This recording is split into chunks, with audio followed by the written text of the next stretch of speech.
36. Veamos el verso 1.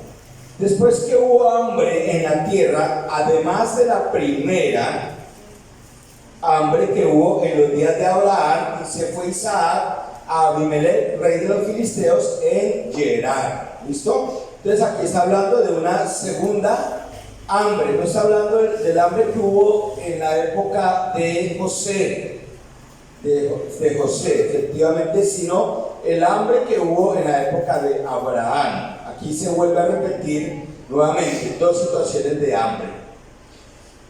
De aquí en adelante vamos a ver 4 aspectos importantísimos. Ahí nos vamos a situar el día de hoy. Van a aparecer estas palabras que yo les voy a dar y que aparecieron también en el caminar de Abraham en su juicio. Después del capítulo 12 aparecieron esas 4 palabras que me parecieron muy, pero muy interesantes, porque van seguidas y también con Abraham.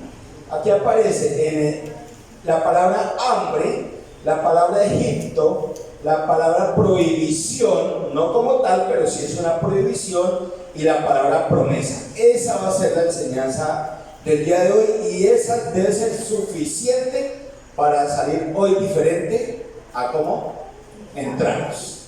¿Listo? Bien, entonces vamos a Génesis 12:10. Nos devolvemos un poquito, por favor. Hambre, Egipto, prohibición y promesa.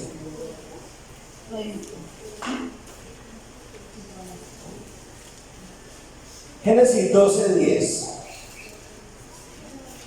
¿Quién lo quiere leer?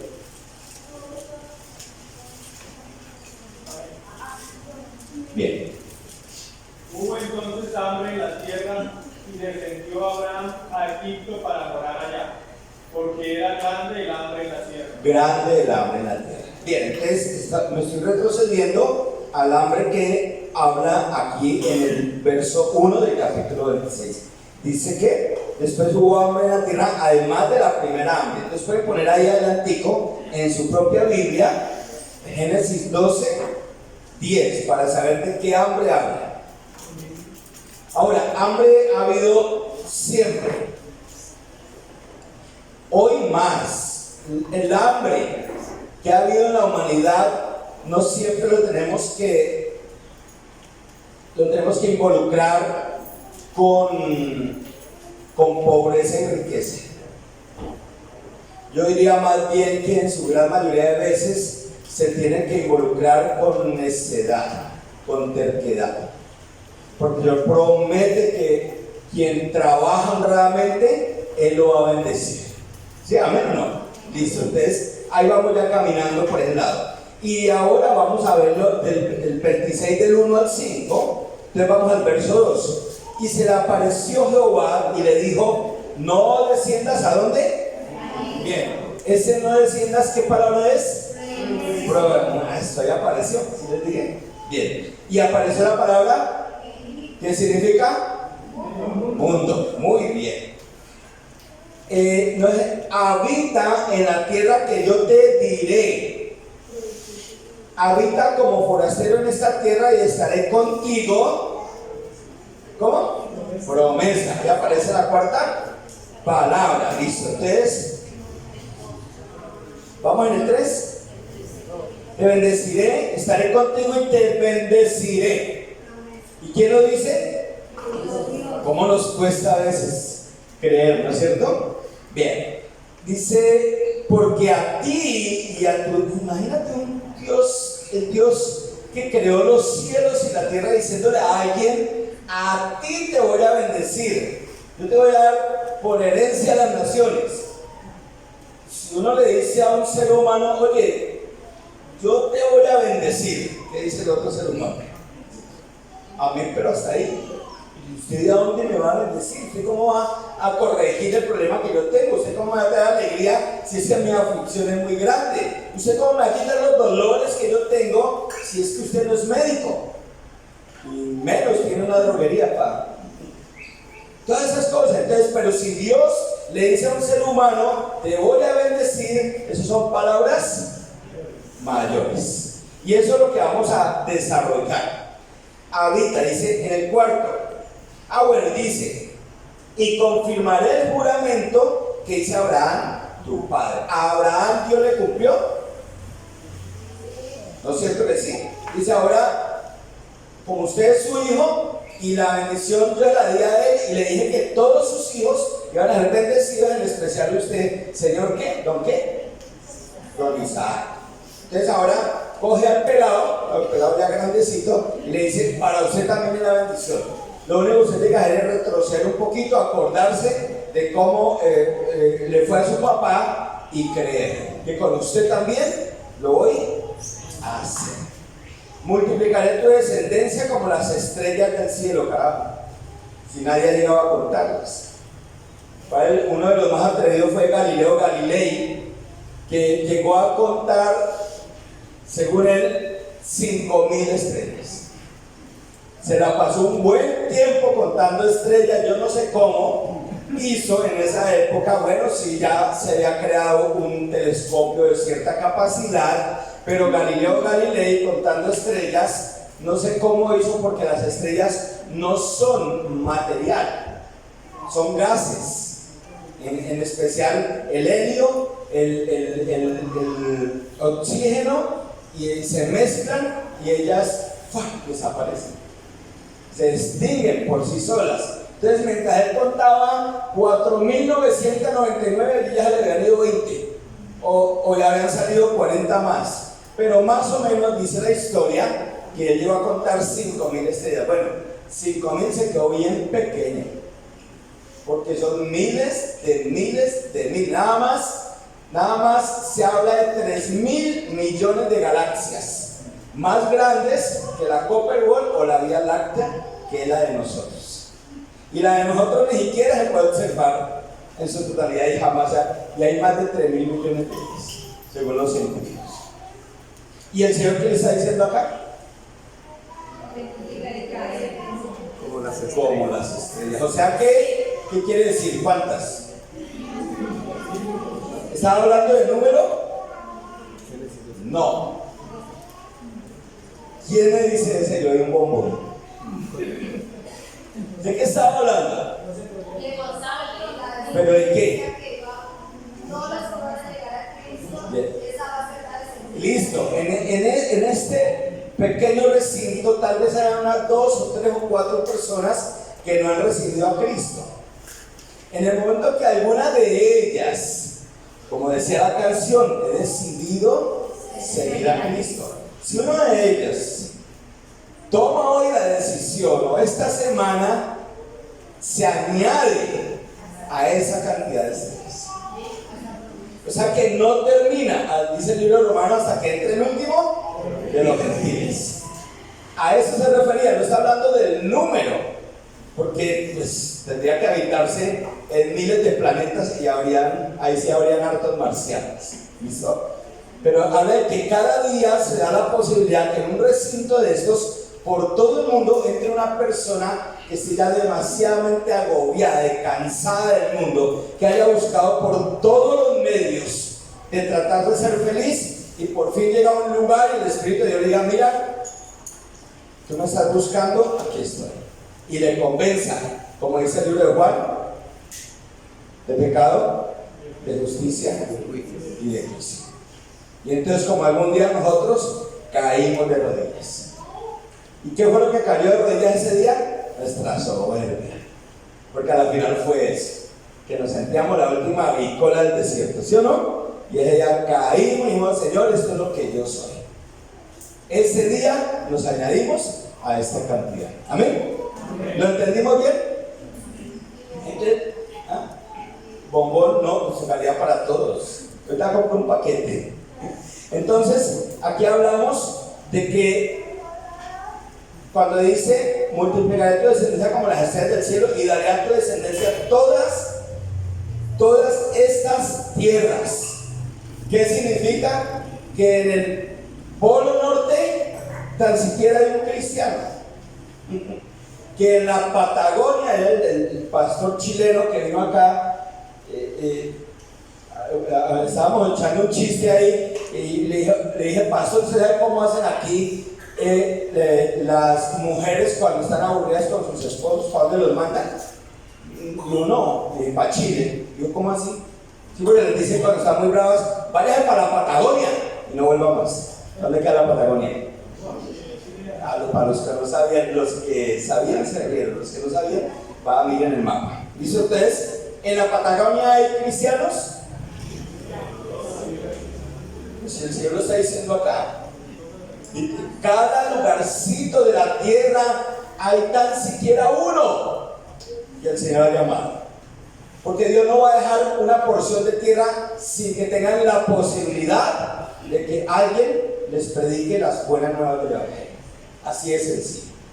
Y dice, por cuanto oyó, le está diciendo qué fue lo que hizo Abraham para recibir la bendición que recibió. ¿Qué es oír? ¿Escuchar? Miles pasan por las iglesias y escuchan, pero no oyen. Oyen es el proceso que hace el sonido cuando entra al cuerpo, ¿no es cierto? ¿La qué? La neurociencia. Hasta llegar al cerebro. Y el cerebro viene el convencimiento. Y ahí es donde uno baja la cabeza. Y dice que oyó Abraham mi voz y guardó mi precepto, mis mandamientos, mis estatutos y mis leyes. De eso vamos a hablar. Empecemos con la palabra hambre. Llegó hambre a esa tierra. ¿Listo? O sea, no había alimento que comer. Y eso sí es bien tremendo. Que uno tenga necesidad de comer y no encuentre qué comer. A eso se refiere esta palabra. Y la permitió Dios con un fin específico. El Dios bueno, el Dios de amor, el Dios proveedor, permite el hambre de esta manera. Permite el hambre de esta manera. Porque tiene un propósito.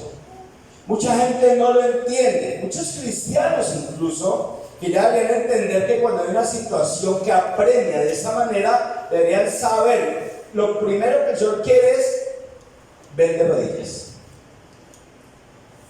Ven de rodillas. Cuando empiece a escasear el alimento, ven, te necesito, ven que te estoy buscando. ¿De qué otra forma, si la persona tiene un superávit en su vida? Si tiene buen dinero, buen salario y no le falta nada, ¿buscará a Dios por este lado? ¿Ustedes qué dicen? ¿Ah? No. ¿Ustedes lo han buscado cuando han tenido todo? A ver, mira.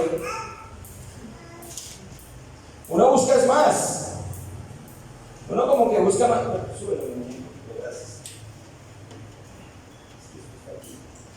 No a decir la unción o qué, pero está caliente. La unción de ustedes. Dale un poquito más. Ahí, gracias. Bien, gracias. Vamos entendiendo que esa palabra hambre. Dios permite el hambre en sus hijos con un fin específico. En esta ocasión lo podemos ver como una prueba de parte de Dios, probando ¿a quién? A sus hijos. Ustedes han comprendido cuando ha llegado la escasez a su vida, han comprendido que ha sido Dios en unas oportunidades. ¿Cuál ha sido la reacción? A ver, ¿quién lo dice? No hablemos de títulos. ¿Cuál ha sido la reacción real de ustedes? A veces uno cree como buscar la solución por mis propias manos. Esa es una, es por mi fuerza. Vamos a ver qué hacemos. Vamos a ver si nos ponemos a trabajar extras. No me alcanza, trabajo hasta las 6 de la tarde y no me alcanza, vamos a darle hasta las 10 de la noche. Porque esto lo tengo que solucionar. ¿Sí? ¿Quién tiene otra historia por ahí de la vida real? Desespero, angustia. Se pierde. Esa es una situación que da desespero y angustia, porque se está mirando siempre con una visión corta. Mira, no hay, ¿y a dónde sacamos? No hay más que hacer. Esa es la situación. Y aquí abajo, ahí no aparece Dios muchas veces, porque si uno alza sus ojos, dice: ¿de a dónde vendrá mi socorro? Sino del que hizo los cielos y la tierra. Si eso se diera, hombre, hasta el hambre pasaría. Nos alcanzaríamos un poco. A mí me serviría muchísimo. A otros no, porque los desaparecería. Vamos bien hasta ahí. Otra situación que les haya sucedido. Sacar prestado, muy bien. Esa es una de las salidas. Y hoy con el mundo financiero que está brindando de una forma increíble como nunca antes, y ustedes se deben acordar, hace 15, 20 años, sacar un crédito tenía que llevar, mejor dicho, al abuelo del fiador y al tatarabuelo también, que tuviera altas propiedades. Y firmar, si se acuerdan más o menos, 15, 20 años sacar un crédito, hoy te llaman y te dicen, mira, tienes 4 millones, te los mandamos ya. Y dice, pero ¿y a dónde flores si no hay jardines? Y a cualquiera le dan un crédito, es difícil que le den un crédito a una persona, tiene que estar demasiadamente endeudado para que le digan no, pero normalmente cualquiera saca crédito. ¿Estoy en lo cierto o no? Bien, ese es el combate de la ley de consumo, y quiere meter a la gente en el sistema financiero. Pero Otra acción es que como cristianos buscamos invertir más tiempo afuera y por ende se recorta el tiempo con Dios. en el momento en que ya uno se endeude y el sistema financiero logra endeudarlo, entonces entra ¿qué? La preocupación, ¿sí o no? Y entonces empezamos a ver detrás de todo eso ¿a quién? Al enemigo, que fragua de una forma astuta, de modo que la persona ya dedique menos tiempo no a Dios, sino a sí mismo. Porque cuando cada uno de ustedes, hermanos y amigos, vienen a un lugar como estos, a Dios no lo están favoreciendo. ¿Se está favoreciendo cada uno de ustedes o no? Nosotros somos los beneficiados. Dios no, Dios se alegra, se agrada, pero uno no va a creer que es que le hace el favor a Dios por venir a este lugar. Es uno el que se está haciendo, y qué favor tan grande poder escuchar estas cosas donde a ti no te las van a decir en la universidad, ni en la escuela, ni en el colegio. Todo lo contrario, allá afuera te van a meter más allá y menos de acá. Hoy estamos viviendo en una sociedad que en oposición a Dios, casi que total, una sociedad anti-Dios. Si ustedes lo analizan van a decir, así es. Dios para nada cuenta, excepto vírgenes y todas estas cosas por allá, pero eso no tiene nada que ver con Dios, es todo lo contrario. Bueno, en el verso 2 aparece la palabra Egipto, y esta es la razón de la prueba, y generalmente vemos a estos grandes hombres siendo probados en diferentes áreas, pero siempre en dirección de dos caminos: o irse ¿a dónde?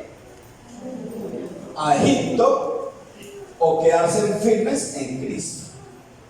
Todos estos hombres, ustedes ven en la palabra de Dios, y nosotros siempre estamos abogados. La idea es, ve allá o quédate acá. La pelea siempre es esa: devuélvete o afírmate. Esa es la batalla grande. ¿Qué fue lo que hizo que unos desobedecieran y otros no? Porque aquí le está diciendo, ¿qué le está diciendo a Isaac? ¿Qué le está diciendo, Fabián? Dios a Isaac. No vuelvas. ¿Lo está diciendo? La palabra descender es devolverse. ¿Sí la ven? No descienda, aunque geográficamente estar en Israel, para ir a Egipto hay que descender, pero espiritualmente la palabra es no se devuelva. Si usted ya llegó a un lugar, tenga cuidado, el enemigo lo quiere devolver, y el Señor hoy le está diciendo no descienda, porque ya vienen las otras palabras, y le está diciendo esa: mira, para que yo cumpla la promesa que te hice, es necesario que no desciendas, no te devuelvas. Ahora, lo que sí puede hacer es que si alguien está en Egipto, se venga para este lugar. ¿Listo? Y eso ya el Señor lo llama subir de nivel. Porque quien está en Cristo sube de nivel. Así siga comiendo salchichón frito. ¿Listo? Pero sube de nivel. ¿Amén o no? Ah, bueno, les gusta el salchichón frito, vean. Vamos a ver algo importantísimo acá. Algunos hombres, miren, faltarían horas enteras para hacer este estudio que voy a hacer acá de algunos hombres, apenas. La pregunta, ¿cuál fue, Luis? ¿Cuál fue la pregunta que hice? ¿Cuál fue la pregunta? ¿Cómo recordamos cuando estamos? No, ¿qué fue lo qué es lo que hace que unos hombres se devuelvan y otros estén firmes? No hemos resuelto, o sea, vamos a resolver eso. Pero claro, esas cositas, pero vamos a resolverlo no con títulos, sino más profundamente. ¿Qué es lo que hace que unos hombres se devuelvan y otros no? Porque uno ve en la palabra de Dios unos hombres firmes ante las acechanzas, ante las tentaciones y ante las dificultades. Uno dice, pero yo quisiera ser, ¿quién quiere ser como José? Alcen la mano. Los que quieren ser como José. Listo, que los secuestren, le echen un hueco y los quieran matar, ¿sí? Solo quieren ser como José, pero cuando rechazó la tentación, ¿no es cierto? Esa reina de belleza allá al lado de él, no. Cuando gobernó. Esa parte sí, porque José era muy bendecido y tenía un espectro de bendición maravilloso, porque las personas que estaban con José prosperaban. Vea este Potifar, dirían, no se vaya, venga, lo necesito, yo quiero estar con usted todo el día, porque es una bendición tras bendición. Entonces vamos a ver, estudiemos algo de José en este sentido. Hemos visto dos palabras, ¿cuáles? Hambre. ¿Palabras actuales o no? ¿Hemos tenido escasez? Bien. ¿Y Egipto? ¿No te llaman cada día? Ven, aquí está mejor, yo te resuelvo el problema. ¿Qué haces allá? ¿No te conviertes en un alias el pandereto? Sí, aunque aquí la pandereta casi no se usa, pero es más o menos como lo que se dictamina. José vivía en el mundo. Ojo con esto, parece una contradicción. José vivía en el mundo, ¿sí o no? Pero no era del mundo. ¿Tú vives en el mundo? Hasta ahí déjame. Estamos hablando de José, la característica de este varón. ¿Qué es lo que hace que unos permanezcan firmes y otros se devuelvan? Eso es lo que estamos tratando. Entonces dice, pero no era del mundo, era joven José, ¿esa es la palabra? Sí. Era apuesto así como, bueno, era apuesto, era buen mozo, ¿sí? ¿No es cierto? Lástima no ver un ejemplo. No, como José no los hay. Sería muy pretencioso, alguien que era yo, ¿no es cierto? Pero dice la palabra que era bien. Si hubiera uno de esos solteros acá, mejor dicho, yo tenía una cantidad de siervas solteras, Señor, orando y arrodilladas, ¿sí, no? Bueno, vamos a ver. Entonces dice la palabra que él era joven, era apuesto y era muy inteligente. ¿Se necesita ser inteligente para rechazar la tentación? Sí. También se necesita. Tenía, y aquí vamos a hablar del cuerpo más o menos, tiene 65 hormonas, no hermanas. Hormonas. ¿Listo? Se dirá, pues yo también tengo hartas hermanas. Hormonas, 65 hormonas, más o menos. ¿José tenía esas 65 hormonas o él venía de Marte? ¿Cuántas tienes tú? Eso es lo que dice la ciencia y hoy podemos corroborarlo con la ciencia precisamente. En esa época no, pero es bonito investigar qué tenían esos hombres de especiales que hoy en día no se tiene o por lo menos no se desarrolla. Entonces esta parte, vamos a hablar de alguna de ellas, ¿listo? Era joven, era apuesto, era inteligente, tenía las mismas hormonas que tenemos todos. Hablemos de la testosterona.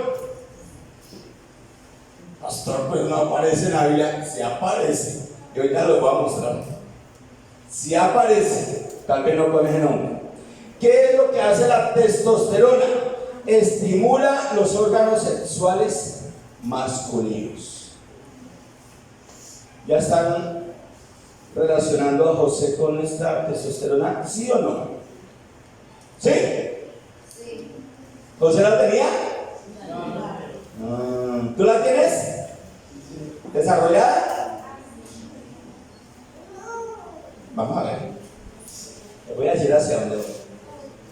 Hay otra que se llama estrógeno o estrona. Estimula los órganos sexuales femeninos. Pastor, ¿para dónde va? Ya les digo. ¿Saben la historia de José? ¿Qué pasó? La esposa de Potifar pues se va para el centro comercial, se compra el mejor vestido, minifalda. Lo que hoy se pone las damas para influenciar, para, ¿sí entienden? Y entró allá porque ya le había echado el ojo. O sea que ella tenía estrona en alta cantidad, ¿sí o no?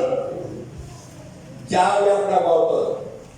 José tenía testosterona en el nivel normal. Entra ella, lástima, no pasa nada más aquí para que haga la escena con mi padre. Es que no hay uno como José, o si no, no pasaría. Entra, se le va, lo encierra, lo agarra y le dice: tómame. Y José, díganme uno de ustedes que lo encierra una reina de belleza y no le deje por dónde salir y le dice: tómame. ¿Usted qué haría? Saldría corriendo, eso no le pegaría, la tomaría de esta desgraciada. ¡Oh, yo amo a mi Dios! ¿Qué tal? ¿No es cierto que sí? Por donde miro veo sospechosos. ¿Qué harías tú? ¿Y si es viceversa? ¿Y si es un hombre como... no, pero yo como ustedes conocen, hombres de allá? Gracias, hermana Isabel. Linda ella. ¿Ustedes serían capaces de rechazarlo? Hoy.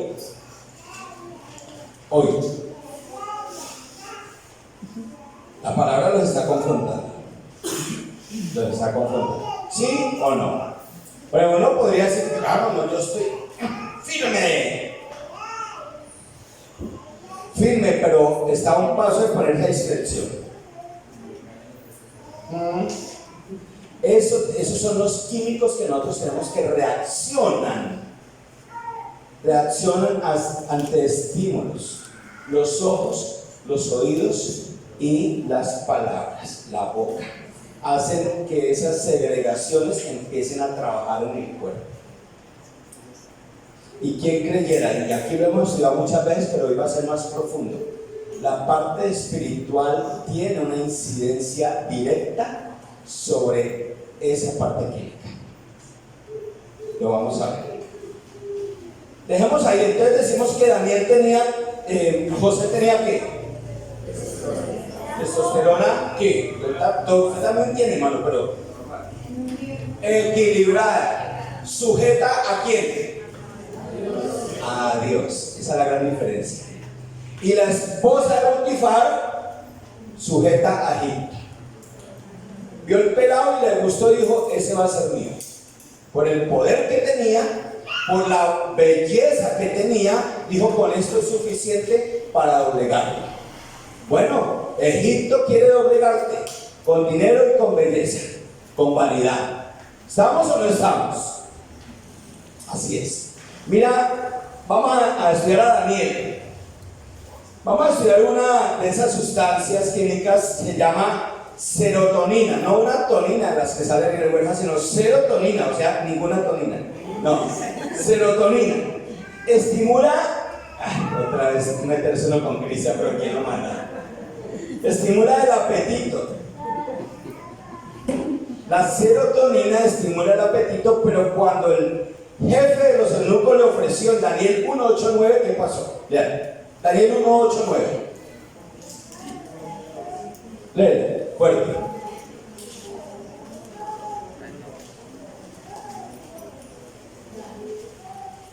Bien, gracias, Sandra. Y Daniel propuso en su corazón no contaminar. Daniel propuso en su corazón. Quiere decir que en el momento en que Daniel tenía una forma de vivir firme y santa delante de Dios, cuando aparece la tentación, él automáticamente le manda una señal a sus hormonas y le dice, ¿qué le dice, Sandra? No contaminarse con la porción de la comida del rey, ni con el vino que él bebía. Pidió por tanto al jefe de los eunucos que no se le obligase a contaminar. Y puso Dios a Daniel en gracia y en buena voluntad con el jefe de los eunucos. Gracias. Tomó una decisión. Vamos a tomar a Daniel comiendo verduras, porque era un verdurero ni el tremendo. Y va y le ofrecen tremendo pedazo de chuleta. Allá, Santo el estómago. Le ofrecen tremenda comida que era la que el rey comía. Y él ya estaba preparado para decir no. No porque no le gustara la carne, no por cuestión saludable ni de estar light. Ojo con eso. Eso era en esa época, no, es hoy que se está buscando el like por todo lado, hasta en el like en Facebook. No, es que ellos estaban enseñados, el pueblo de Israel estaba enseñado a comer bien, porque eran verduras, y como eso era sacrificado a los ídolos, entonces dijo, yo no me voy a contaminar, pero él ya se había preparado anticipadamente, había propuesto no contaminarse. ¿Quién le reguló esta serotonina a Daniel? Dios. Puede ser que Daniel 3 veces oraba al día, salía por su ventanita y se dirigía hacia Jerusalén. 3 veces, todos los días. Y no era solo orar, cuando había que tomar decisiones, aquí lo mostró. Y sus químicos, en este caso sus hormonas, simplemente estaban bajo el control del Espíritu Santo. Entonces no cayó, no cedió a la tentación. Veamos a Esteban. Entonces ya vamos en la parte sexual, estamos en la parte del apetito, y ahora vamos a ver a Esteban. ¿Cuál era la hormona? Mira, hay 65, pero les dije, había horas enteras hablando de todo esto y cogiendo a cada hombre de la Biblia qué hormona fue la que se le disparó. ¿Listo? Esteban, endorfina,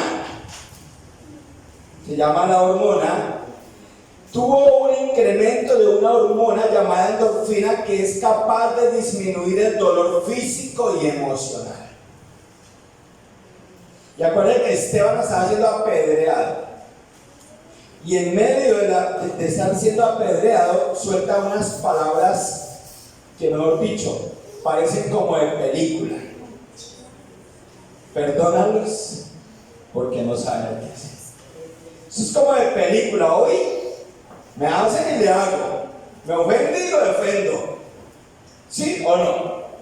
Entonces esta hormona endorfina brilla por su ausencia en el pueblo cristiano de estos días. Sí, porque ese varón estaba tirado en el piso y la primera que le dieron ya tenía que estar sacándole la piedra y tratar de levantarse con sus fuerzas y devolver el golpe o la piedra también. Sin embargo, a este hombre le pasó algo sobrenatural. Pero eso sobrenatural activó de su cuerpo lo mismo que Dios hizo, porque Dios fue el que creó estas 65 hormonas. Él entretejió, dice la palabra, yo entretejí tus músculos, tus tejidos, todo. Así que esto venía de Dios. Y Dios permite de una forma sobrenatural. Anoche a las 3 de la mañana el Señor me levantó el dolor. Y tuve el deseo de ir a tomarme una pasta, de las que me tomo. Y era salir y tomarme la pasta. Sin embargo, no me la tomé. Me senté y oré. En medio del dolor fuerte, ahora me levanto. Y oré hasta que logré conciliar el sueño y dormí. Eso está dado para todos. Pero es que el problema es si lo hacen. ¿Qué es más fácil? ¿Tomarse una pasta o estar ahí orando a ver si el Señor de pronto responde? ¿Qué es más fácil? Claro. Entonces es una decisión. Lo puedes comprobar en tu vida voy a ser grosero, espiritualmente, cada que se te dé la gana. Porque Dios no es hombre para que mienta. Tú simplemente tienes que ir allá de rodillas y clamarle al Señor.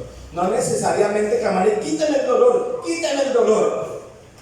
Sino decirle, Señor, a través de esto es maravilloso que me hayas levantado hasta ahora. Y poder yo tener una comunión contigo. La semana pasada vimos comunión, ¿qué? Creciente.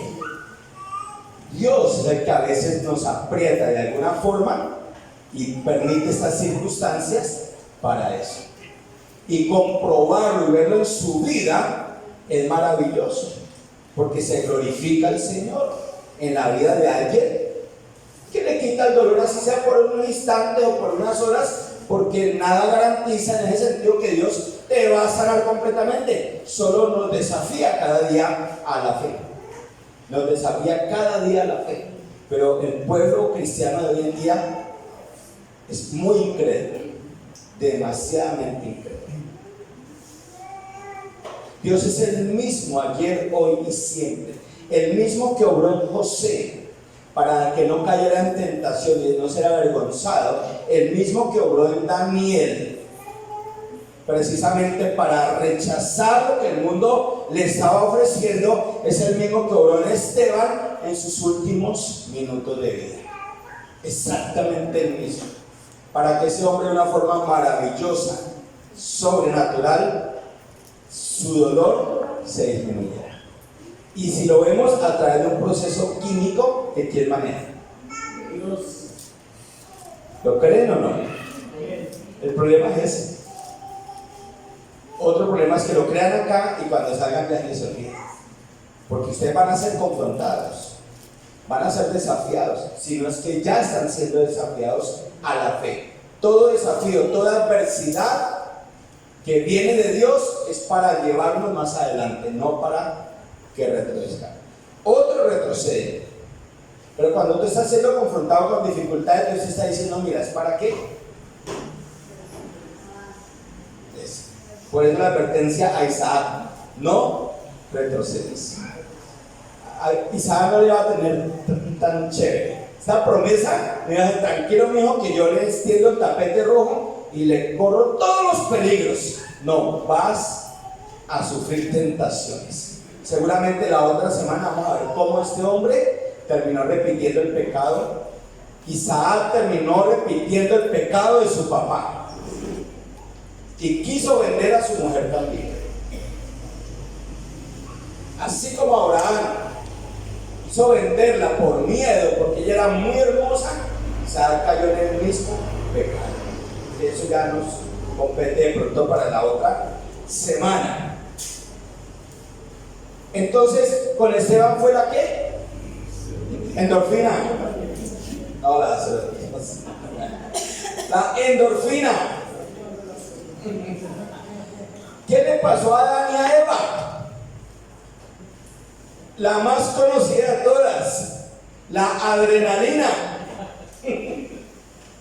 Esa adrenalina que tiene varios caminos. O la adrenalina es la hormona del miedo. Pero curiosamente la hormona del miedo a veces hace que la persona reaccione a la defensiva o huya. Huir, ¿sabían ustedes que huir es defenderse?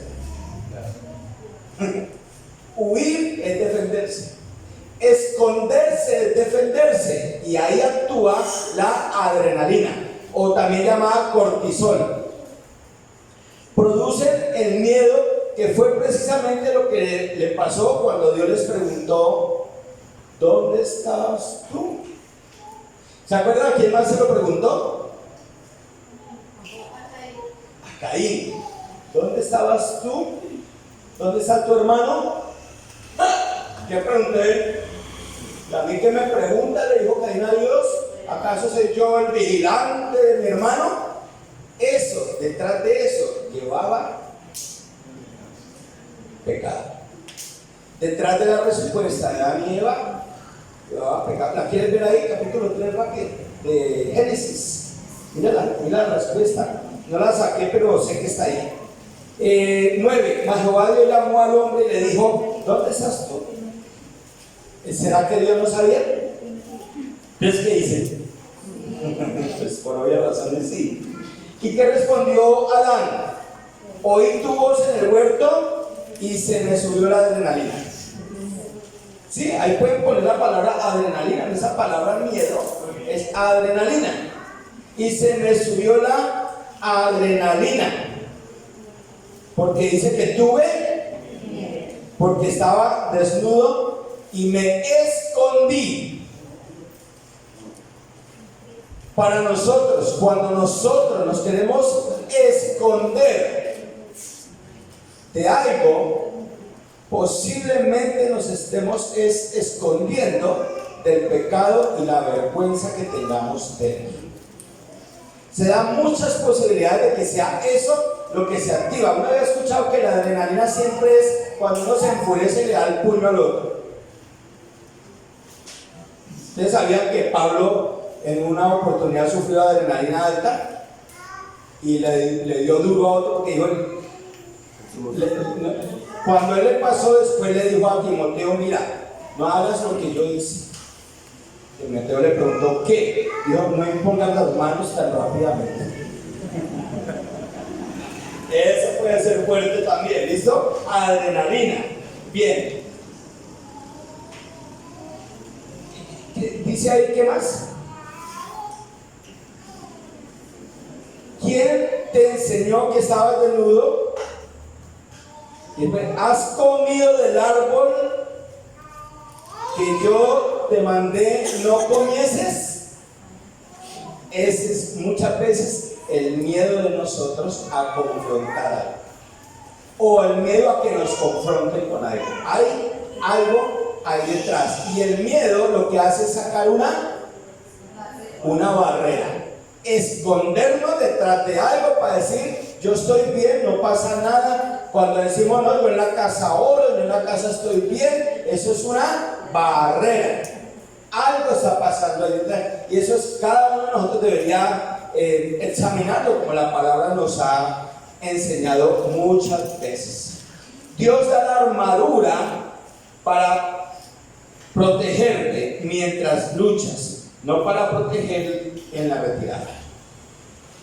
Dios a ti te da la armadura que aparece en Efesios 6, de la armadura de Dios. Esa te la da para protegerte cuando tú estás batallando, no cuando estás tomando la retirada. La armadura de Dios no es para salir corriendo, es para confrontar esta vida y los enemigos que Dios dice que tenemos. Podríamos pasarnos las horas enteras estudiando qué hormona estaba sujeta y controlada por el Espíritu Santo en cada uno de los hombres. Pero qué bonito que cada uno en estos 4 o 5 ejemplos podría decir: bueno, ¿cuál hormona en mí no está bajo el control del Espíritu de Dios? Pastor, esa adrenalina quiere decir que esa hormona no está en control del Espíritu Santo, porque normalmente nos tiende hacia lo adverso. La respuesta: el Espíritu contra la carne y la carne contra el Espíritu, y entre ellos forcejean, o sea, batallan por ti, por tomar el control de nuestra vida. ¿Sí? Entonces, cuando habla de la carne, precisamente la parte física, y cuando habla del Espíritu, es el control del Espíritu Santo sujetándonos en medio de una adversidad. En medio de una adversidad, ¿cuál es la reacción de un cristiano? Normalmente, no hablemos de fantasías, miedo. O sea que ahí hay una que no está bajo el control del Espíritu Santo. Desespero. De una ofensa, rabia, tendrá otra, ¿sí ven? Pero cuando vivimos bajo el control del Espíritu Santo, Él regula todo para que tú no reacciones. Jesucristo sí la tenía bien clara. Cuando lo bofetean, ¿Ustedes creen que con que él hubiera podido mover la orejita así, los acaba y los pulveriza? No, con nada. Sin embargo, ¿qué dijo? Pongan la otra. Ahí. ¿Qué le pasó a Pedro cuando fueron a apresar a Jesús? Le quitó la oreja a Michael. Se le subió la adrenalina. Esa fue la adrenalina en sentido converso a lo que vimos acá. ¿Y Jesús qué le dice? Esa no es la forma de reaccionar, Pedro. Siempre igual. ¿Sí o no? Y tú hay que mandar a comprar un boxer y... No. El mismo que entretejió al hombre, él mismo puso la oreja. Aunque a muchos les cueste creer. Pero como hoy creen que es el mejor neurocirujano o el mejor médico especialista para hacer algo, y hoy hacen una cirugía de corazón y digo, ¡qué eminencias! Y cuando uno llega a una iglesia y cae de rodillas, el Señor te está haciendo una cirugía de corazón sin abrirte el pecho. ¿Amén? ¿No es mejor eso? Y entonces sale uno diferente y dice, Padre, gracias. Esa palabra me trajo paz. No necesito, no tengo una rajadura acá. Para saber que Dios hizo una operación en nuestro corazón el día que bajamos la cabeza y nos humillamos. Ahora sí les suena la palabra dominio propio. No te exaltes. Es dominio propio. Airados pero no pequéis. Airados pero no pequéis. Vale la ira. Dios nos dice sí se pueden airar, pero tienen que regular esa ira, porque la ira tiene a más tardos para enojarse. Exactamente lo mismo. Entonces, ¿cuántas personas están hoy en las cárceles por no tener el control del Espíritu Santo y dejar que la carne saque? ¿Cuántas? Increíble, ¿sí o no? ¿Cuántos hogares rotos? Porque todo inició con una pequeña pelea, porque dejó los zapatos, le tiene dibujada la marca donde tiene que dar los zapatos, ahí con pintura, y los dejó un poquito corridos que ahí se agarran. ¿O no? Pues no necesariamente con pintura. ¿Por qué no? ¿Pero por qué los corren? ¿Qué tienen que los corren? ¿Pero por qué? ¿Por qué los puede dejar acá? ¿Y por qué aquí no? Con cosas tan sencillas entra una pareja en discusión y eso va acumulando y empieza el descontrol hormonal y terminan muchas veces rompiendo los hogares, no por haber corrido los zapatos, sino porque después de muchos días él cogió el zapato y se lo tiró por acá. ¿Miento? Así es.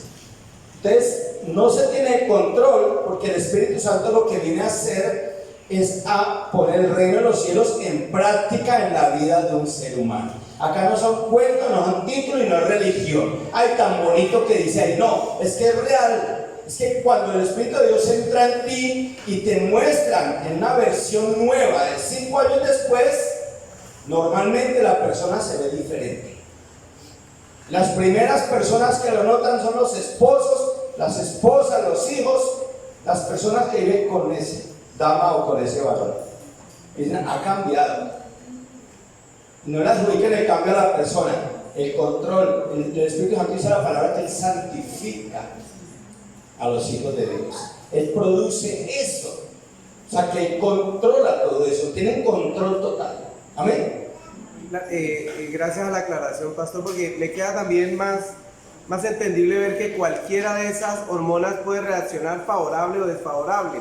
Caso de la serotonina, por ejemplo, para el estímulo del apetito, el caso de Esaú reaccionó de forma claro, en Esaú, claro, hambriento. El caso, yo todavía tengo el cabezón todavía. Lo haya hecho por un pollo asado o algo, pero por un plato de lentejas. No. O el caso, por ejemplo, de David, la testosterona reaccionó de forma contraria para ¿Qué él. tal si mañana hacemos una tarea cada uno en el grupo y cada uno va a coger un personaje y va a decir qué hormona fue la que se le disparó? ¿Listo? Ya hice la tarea, pastor, entonces No, ya. pero otra, cojan a otros